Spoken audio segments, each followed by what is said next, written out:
ఆసరా మరియు చేయూత పింఛన్లకు సంబంధించిన కొత్త అప్డేట్ అనేది రిలీజ్ అవ్వడం అయితే జరిగింది. సో అదేంటని పూర్తి వివరాలను వీడియోలోకి వెళ్ళి అయితే తెలుసుకుందాం. సో దానికంటే ముందు welcome back to our YouTube channel అండి, click signatures YouTube channel.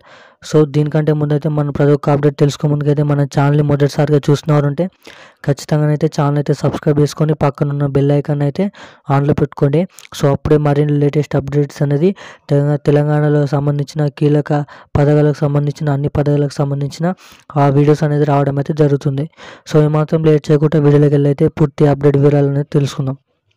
So Telangana రాష్ట్ర వ్యాప్తంగా లబ్ధిదారులు ఎవరైతే ఉన్నారో ఆసరా మరియు చేయూత పింఛన్లకు సంబంధించిన వివిధ రకాల పింఛన్లు, ఒంటరి మహిళలు కానీ మరియు వికలాంగులు కానీ మరియు బిడిల పింఛన్ వారు కానీ మరియు ఇతర పింఛన్లు ఏదైతే కాంగ్రెస్ ప్రభుత్వం పింఛని ఇవ్వాలనుకుంటున్న పెంచి ఇస్తామన్న పింఛన్ అనేది దానిపైన కీలక అప్డేట్ అనేది రిలీజ్ చేయడం అయితే జరిగింది.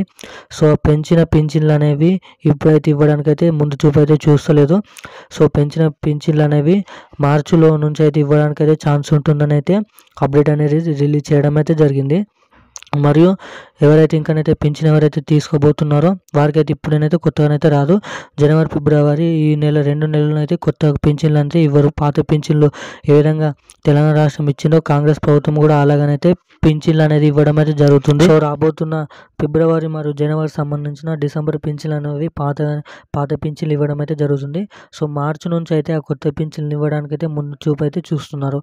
సో రాబోయే మరి 15 రోజులలోనైతే ఈ నెల ఆఖరి వరకు అయితే అదే పాత పింఛన్ అనేది కంటిన్యూ చేయడం అయితే జరుగుతుందని అయితే చెప్పడం అయితే జరుగుతుంది. ఇప్పుడున్న అప్డేట్ అయితే మరిన్ని అప్డేట్స్ కోసం సబ్స్క్రైబ్ చేసి అయితే ఉంచండి. Thank you guys.